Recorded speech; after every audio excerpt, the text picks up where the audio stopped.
1928 का लखनऊ ब्रिटिश राज का टाइम था। शहर अपनी तहजीब, नवाबी अंदाज और पुरानी हवेलियों के लिए मशहूर था। लेकिन इसी शहर के एक कोने में एक ऐसा घर था जिसके बारे में लोग धीरे आवाज में बात करते थे। कोई उस घर के पास रात को नहीं जाता था। कोई वहां रहना तो दूर, उसका नाम लेना भी पसंद नहीं करते थे। और लोग कहते थे वो घर जिंदा है। शर्मा परिवार एक सिंपल मिडिल क्लास परिवार था। पंडित हरिशंकर शर्मा, उनकी पत्नी सावित्री देवी और उनके 2 बच्चे राघव और मीरा। लखनऊ शिफ्ट होने का उनका फैसला सिंपल था, नए मौके, नई जिंदगी। लेकिन उन्हें बिल्कुल नहीं पता था कि वो एक ऐसी जगह जा रहे हैं जहां से लोग सिर्फ या तो पागल होके निकलते हैं या कभी निकल ही नहीं पाते। एक दिन हरिशंकर जी को एक पुरानी हवेली के बारे में पता चला। बड़ी सी जगह, सस्ता किराया और लोकेशन भी ठीक। सब कुछ परफेक्ट लग रहा था। बस एक प्रॉब्लम थी, कोई भी उस घर में रहना नहीं चाहता था। पर क्यों? हरिशंकर जी ने प्रॉपर्टी डीलर से पूछा। डीलर ने थोड़ा रुक कर कहा, पंडित जी, लोग कहते हैं वहां अजीब घटनाएं होती है, लेकिन आप एजुकेटेड आदमी हो, आप तो इन सब में बिलीव नहीं करते होंगे। हरिशंकर जी हंस दिए।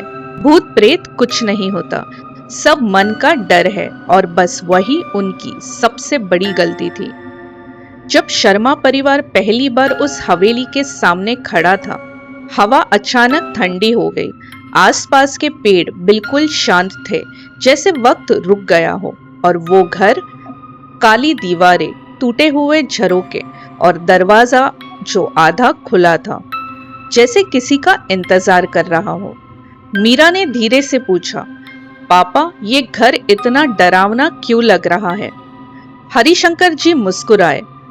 बस पुराना है बेटा, इसमें डरने की कोई बात नहीं। लेकिन अंदर ही अंदर उन्हें भी कुछ अजीब महसूस हो रहा था। जब उन्होंने दरवाजा धक्का देकर खोला, एक तेज भयानक आवाज पूरे घर में गूंज उठी। और जैसे ही वो अंदर गए, एक ठंडी हवा का झोंका सीधा उनके चेहरे पर लगा, जैसे किसी ने उन्हें वेलकम किया हो। सब सामान सेट हो गया था। रात हो चुकी थी। घर के बाहर अंधेरा था और अंदर सिर्फ एक दिया जल रहा था। सावित्री देवी ने बच्चों को सुला दिया था। सब कुछ नॉर्मल लग रहा था, लेकिन सिर्फ तब तक जब तक रात के 2 बजे नहीं हुए थे।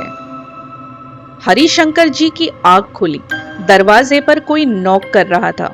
उन्होंने सोचा शायद हवा होगी, लेकिन फिर आवाज और तेज हो गई। इस बार क्लियरली कोई दरवाजे पर था। वो धीरे से उठकर दरवाजे के पास गए और जैसे ही दरवाजा खोला, बाहर कोई नहीं था, सिर्फ अंधेरा और एक अजीब सी खामोशी। वापस मुड़ते ही उन्होंने पीछे से किसी के चलने की आवाज सुनी, जैसे कोई उनके घर के अंदर चल रहा हो। उन्होंने तुरंत पीछे मुड़कर देखा, लेकिन वहां कोई नहीं था। उस रात के बाद शर्मा परिवार की जिंदगी कभी नॉर्मल नहीं रही। सुबह सब नॉर्मल था, जैसे कुछ हुआ ही नहीं। लेकिन सावित्री देवी ने एक अजीब बात नोटिस की। किचन का सामान अपनी जगह से हिला हुआ था, जैसे रात में किसी ने उसे यूज किया हो। उन्होंने हरिशंकर जी को पूछा, क्या आप रात में किचन गए थे? उन्होंने बोला, मैं तो नहीं गया था। दोनों एक दूसरे को देखने लगे और पहली बार डर उनके चेहरे पर क्लियरली दिख रहा था। घर बड़ा था, इसलिए उन्होंने एक नौकर रखने का सोचा। 2 दिन बाद एक आदमी आया। नाम था श्यामलाल। पहले दिन सब ठीक रहा, लेकिन दूसरे दिन श्यामलाल सुबह सुबह भागते हुए घर से बाहर निकला। उसका चेहरा पीला पड़ चुका था। उसने कहा कि मैं यहाँ काम नहीं कर सकता। वो चिल्लाया। हरिशंकर जी ने उससे पूछा, क्यों? श्यामलाल का हाथ कांप रहा था। उसने धीरे से कहा, कल रात मैंने इस घर में किसी और को देखा। एक औरत सफेद कपड़ों में सीधे देख रही थी, बिना पलक झपकाए। ये सुनते ही घर के अंदर एक ठंडी हवा फिर से चलने लगी। और यही से शुरू होती है शर्मा परिवार की असली डर की कहानी। श्यामलाल की बात सुनने के बाद घर का माहौल बिल्कुल बदल चुका था। अब तक जो डर सिर्फ एक एहसास था, अब वो हकीकत बनने लगा था। श्यामलाल की आवाज कांप रही थी। कल रात मैं किचन में था, पानी लेने गया था, तब मैंने देखा वो रुक गया, जैसे उसके सामने वो मंजर दोबारा आ गया हो। एक औरत सफेद साड़ी में सीधी खड़ी थी, उसका चेहरा बिल्कुल सफेद, आंखें बिल्कुल काली। वो मुझे बस देख रही थी, बिना हिले, बिना पलक झपकाए। सावित्री देवी के हाथ से लोटा गिर गया। घर में एक अजीब सी गूंज फैल गई। फिर क्या हुआ? हरिशंकर जी ने जोर देकर पूछा। श्यामलाल धीरे से बोला। वो धीरे धीरे मेरे तरफ बढ़ने लगी। मैं भागना चाहता था, लेकिन मैं हिल नहीं रहा था, जैसे किसी ने मुझे पकड़ लिया हो। फिर उसने मेरे कान के पास आकर कहा, ये घर मेरा है। ये सुनते ही घर के अंदर का माहौल और ठंडा हो गया, जैसे किसी ने हवा का दम घोट लिया हो। हरिशंकर जी ने अपने आप को संभाला। ये सब तुम्हारा भ्रम है श्यामलाल। पुराना घर है, आवाजें आती रहती है, लेकिन उनकी आवाज में वो कॉन्फिडेंस नहीं था जो पहले था। श्यामलाल ने सीधा जवाब दिया, अगर आपको लगता है ये भ्रम है, तो आज रात रुक के देख लीजिए। और बिना पीछे देखे वो वहां से भाग गया। अब शर्मा परिवार अकेला था और घर अब पहले से ज्यादा जिंदा लग रहा था। उस रात किसी को नींद नहीं आ रही थी। हरिशंकर जी जाग रहे थे, सावित्री देवी चुपचाप भगवान का नाम ले रही थी, बच्चे डर के मारे एक दूसरे के पास सो रहे थे। रात के करीब 1:30 बज रहे थे। अचानक घर की सब खिड़कियां एक साथ जोर से हिलने लगी, जैसे कोई बाहर से जोर लगा रहा हो। ये क्या हो रहा है? मीरा चिल्लाई। हरिशंकर जी ने हिम्मत करके खिड़की के पास जाकर देखा तो बाहर कोई नहीं था, ना हवा ना इंसान। फिर भी खिड़कियां अपने आप हिल रही थी। तभी घर के अंदर से आवाज आई, सीढ़ियों से, जैसे कोई ऊपर से नीचे आ रहा हो। सबने एक दूसरे के तरफ देखा। इस बार सबने सुना था, ये इमेजिनेशन नहीं था। आहट धीरे धीरे पास आने लगी, फिर रुक गई बिल्कुल ड्राइंग रूम के बाहर, और फिर दरवाजा खुद से धीरे धीरे खुलने लगा। दरवाजा पूरा खुला और अंधेरे में एक परछाई खड़ी थी, सफेद, बिल्कुल चुप, बिल्कुल सीधी। मीरा जोर से चिल्लाई, माँ। सावित्री देवी ने आंखें बंद कर ली। भगवान बचाओ। हरिशंकर जी ने हिम्मत जोड़ी और कहा, कौन है वहां? लेकिन कोई जवाब नहीं आया, सिर्फ वो परछाई धीरे धीरे रोशनी में आने लगी। और तब उन्होंने उसका चेहरा देखा, बिल्कुल वही जो श्यामलाल ने बताया था। सफेद साड़ी, सूखा चेहरा और आंखें जैसे अंधेरा निगल गई हो।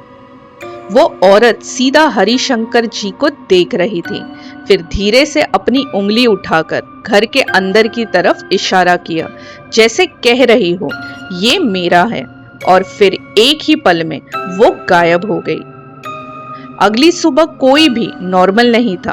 अब इनकार पॉसिबल नहीं था। कुछ तो था इस घर में। हरिशंकर जी सीधा गए उस प्रॉपर्टी डीलर के पास। सच बताओ, ये घर का इतिहास क्या है? डीलर ने पहले चुप रहा, फिर धीरे से बोला, पंडित जी, आपको पहले ही मना किया था। 1928 से पहले ये घर एक जमींदार का था। उसकी एक पत्नी थी, बहुत सुंदर, लेकिन एक दिन वो अचानक गायब हो गई।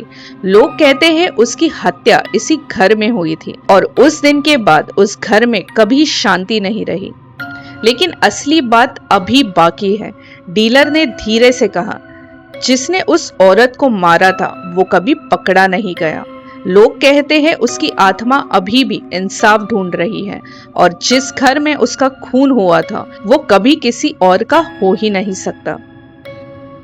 प्रॉपर्टी डीलर की बात सुनने के बाद हरिशंकर जी के पैरों तले जमीन खिसक गई।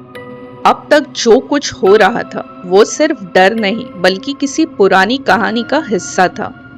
एक ऐसी कहानी जो खत्म नहीं हुई थी।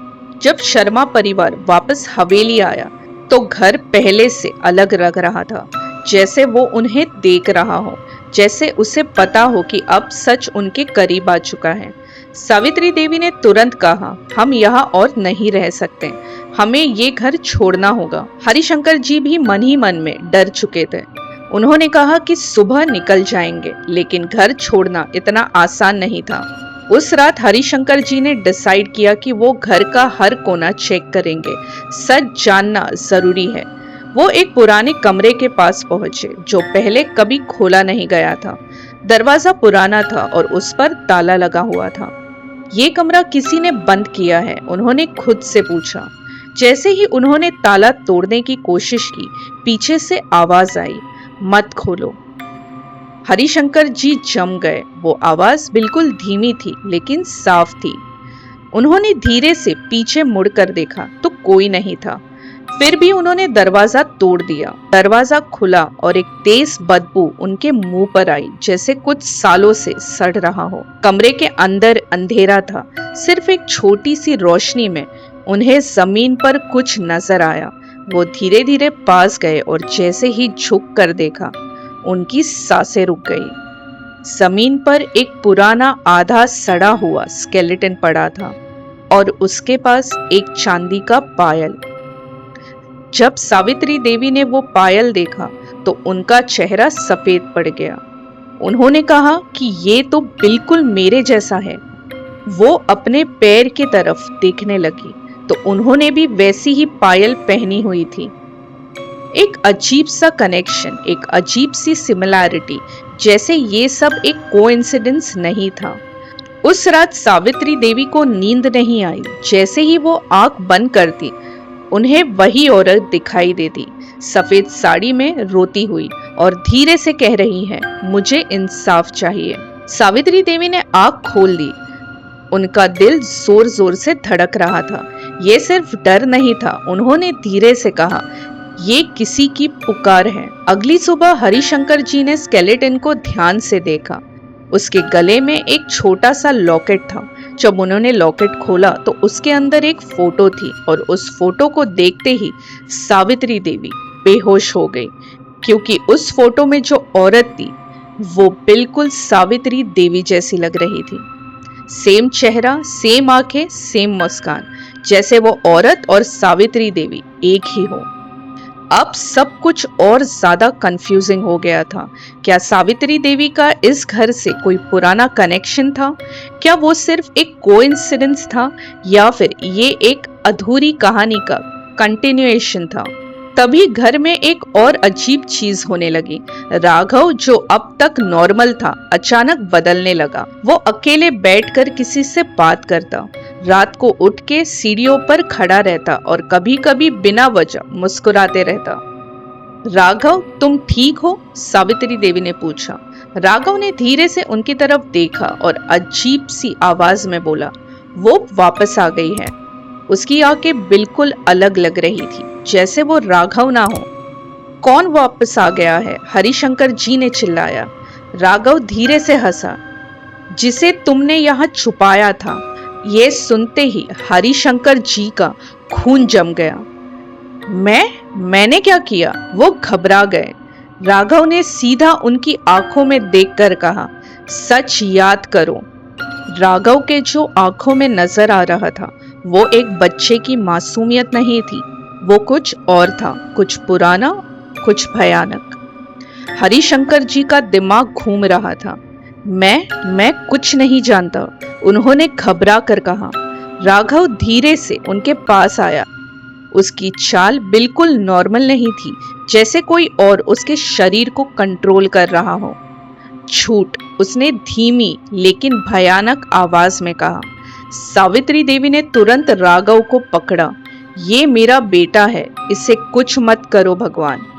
लेकिन राघव ने उनका हाथ झटक दिया।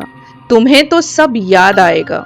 उस रात सावित्री देवी को फिर वही सपना आया, लेकिन इस बार सपना नहीं, जैसे वो सब कुछ खुद जी रही थी। एक पुरानी हवेली, बिल्कुल यही घर, लेकिन नया, जिंदा, और उस हवेली में वो खुद खड़ी थी, सफेद साड़ी में, गहने पहने हुए, और सामने एक आदमी खड़ा था।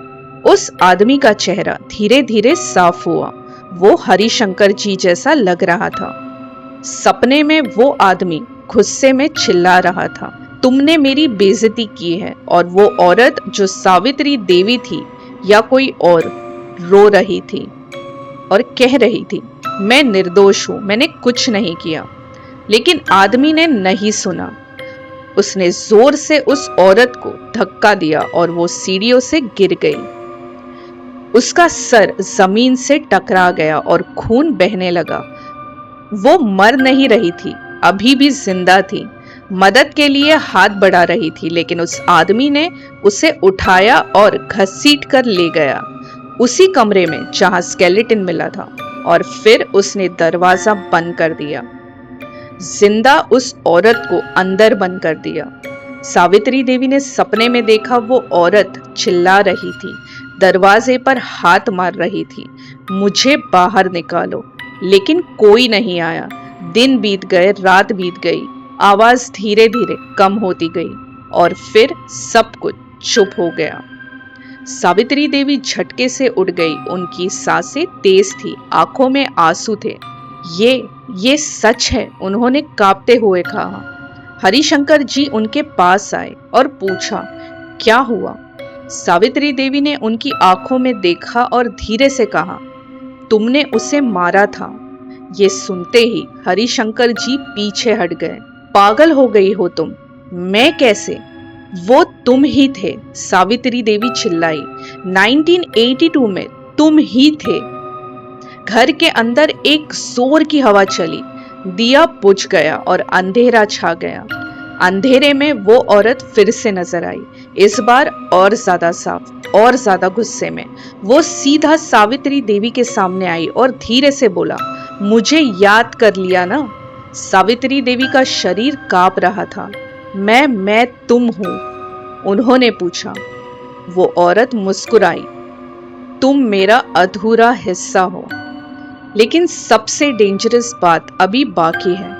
वो औरत धीरे से हरिशंकर जी के तरफ मुड़ी, और तुम उसकी आंखों में आग थी। तुमने मुझे जिंदा दफनाया था। हरिशंकर जी पीछे हटने लगे। मैं नहीं हूं वो, मैं अलग हूं। लेकिन कहानी इतनी सिंपल नहीं थी। घर के अंदर अंधेरा था, हवा तेज चल रही थी और बीच में खड़े थे शर्मा परिवार और उनके सामने वो औरत। वो औरत धीरे धीरे आगे बढ़ी। उसकी आंखों में आंसू नहीं, सिर्फ गुस्सा था। मैं सालों तक इंतजार करती रही, उसकी आवाज गूंज रही थी। किसी ने मेरी चीखें नहीं सुनी। हरिशंकर जी ने हाथ जोड़ दिया। मैं नहीं हूं वो आदमी, मैं निर्दोष हूं। वो औरत जोर से हंसी। रूप बदलने से पाप नहीं बदलते। अचानक घर की दरवाजे हिलने लगी और हरिशंकर जी के सामने पुरानी तस्वीरें फ्लैश होने लगी। वो खुद को देख रहे थे, लेकिन 1928 में एक जमींदार गुस्से में अंधा अपनी पत्नी पर शक करता हुआ।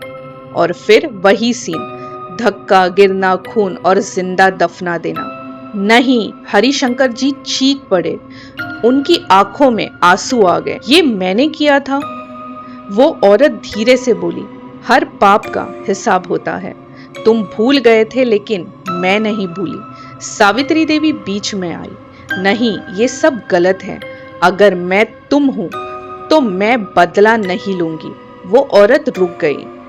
तुम मेरी कमजोरी हो, उसने धीरे से कहा। तभी राघव जोर से चिल्लाया। उसका शरीर हिलने लगा, आंखें पूरी काली हो गई। ये फैसला तुम नहीं करोगी। अब आवाज राघव की नहीं थी, वो आत्मा उसके अंदर आ चुकी थी। सावित्री देवी रो पड़ी, प्लीज मेरे बेटे को छोड़ दो। लेकिन राघव या वो आत्मा हंस पड़ा। जब मुझे बंद किया गया था तब किसी ने मुझे बचाया था। घर के अंदर सब चीजें हिलने लगी, कुर्सियां उड़ने लगी, दरवाजे जोर से बंद होने लगे। हरिशंकर जी जमीन पर गिर गए, जैसे कोई उन्हें दबा रहा हो। आज हिसाब पूरा होगा, राघव के मुंह से आवाज आई। सावित्री देवी को अचानक एक बात समझ आई। तुम्हें बदला नहीं, मुक्ति चाहिए, उन्होंने जोर से कहा। घर एक पल के लिए शांत हो गया। राघव रुक गया। मुक्ति? आवाज धीमी पड़ गई।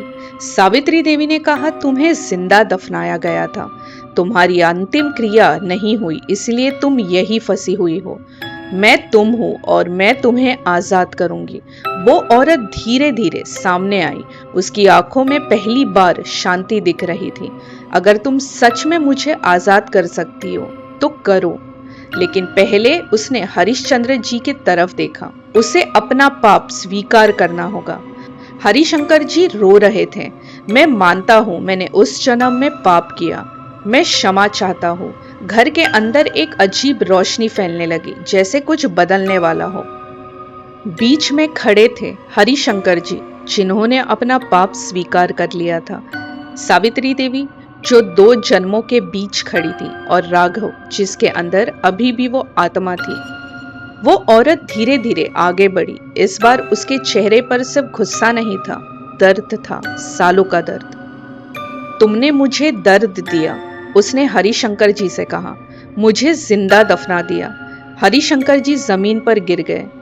मैं मानता हूं मैंने पाप किया, लेकिन इस जन्म में मैं अलग हूं। मुझे माफ कर दो। घर एक पल के लिए बिल्कुल शांत हो गया, जैसे वक्त रुक गया हो। वो औरत सावित्री देवी की तरफ मुड़ी। तुम मेरी ही रूह हो। तुम बताओ, क्या मुझे बदला लेना चाहिए? सावित्री देवी के आंखों में आंसू आ गए।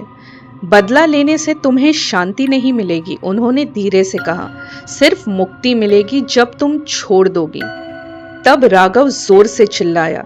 उसका शरीर कांप रहा था, जैसे 2 ताकतें उसके अंदर लड़ रही हो। मैं जा नहीं सकती, आत्मा की आवाज गूंजी। मुझे इंसाफ चाहिए। सावित्री देवी ने उसे गले लगा लिया। तुम्हें इंसाफ मिल चुका है। उसने अपना पाप मान लिया है। हरिशंकर जी ने तुरंत फैसला लिया। हम इसका अंतिम संस्कार करेंगे। सुबह होने से पहले उन्होंने उस स्केलेटन को बाहर निकाला, पूरी विधि से अंतिम क्रिया की। मंत्र गूंज रहे थे, हवा धीरे धीरे शांत हो रही थी, और जैसे ही आखिरी अग्नि दी गई, एक तेज रोशनी आसमान की तरफ उठी। उस रोशनी में वो औरत फिर से नजर आई। इस बार बिना गुस्से के, बिना दर्द के, सिर्फ एक हल्की सी मुस्कान के साथ। उसने सावित्री देवी की तरफ देखा और कहा, शुक्रिया। और फिर वो धीरे से रोशनी में समा गई। घर बिल्कुल शांत हो गया, ना आवाज ना हवा, बस एक अजीब सी सुकून।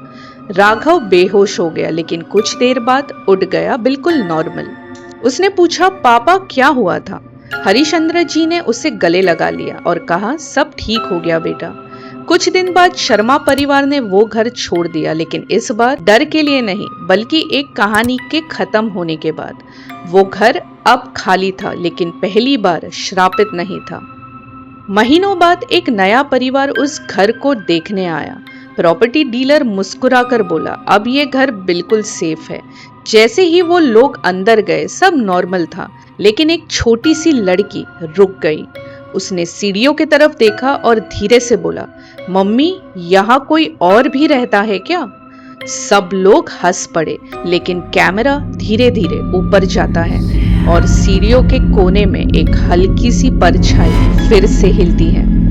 इस स्टोरी का पार्ट 2 जल्द ही मेरे YouTube चैनल पे अवेलेबल होगा, सो मेरे इस चैनल को सब्सक्राइब कर दें ना भूलें।